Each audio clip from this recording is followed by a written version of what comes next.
நம்முடைய மாண்புமிகு ஆளுநர் அவர்களை முறைப்படி அழைத்து வந்து அவர்களிடம் இந்த தமிழ்நாடு அரசு ஆளுநர் உரைக்கு தயாரிப்புகளை எல்லாம் அவர்களுடைய ஒப்புதல் பெற்று அதை வாசிப்பதற்காக வந்தார்கள். வந்த இடத்தை நான் அதை குறைவாக வாசித்தார்கள். அதை குறையாக நான் சொல்ல விரும்பவில்லை. ஆனால் அதன் பின் ஜனகணமன பாடியிருக்க வேண்டும் முதலில் என்று ஒரு கருத்தை சொன்னார்கள்.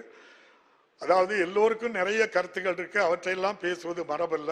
மிக உயர்ந்த பதவியில் இருக்கின்ற மாண்புமிகு ஆளுநர் அவர்களை இந்த அரசு, முதல்வர், முதலமைச்சர்கள், சட்டமன்ற உறுப்பினர்கள் எத்தனையோ கருத்து கொள்கை வேறுபாடுகள் இருந்தாலும் மாண்போடு நடத்துவதுதான் இந்த தமிழக அரசினுடைய பண்பு, முதல்வருடைய பண்பு.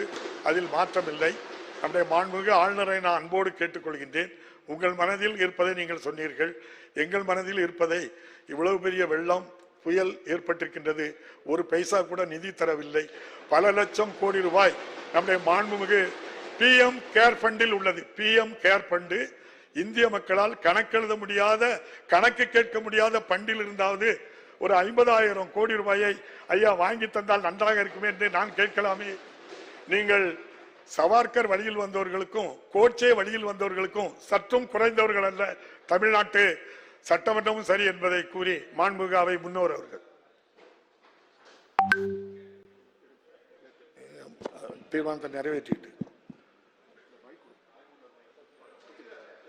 மாண்புமிகு பேரவைத் தலைவர் அவர்களே, ஜனகணமன என்னதான் பாடு. தற்போது இந்த ஆண்டிற்கான முதல் கூட்டத்தொடரின் தொடக்கமாக சட்டமன்ற பேரவை மரபுகளின்படி மாண்புமிகு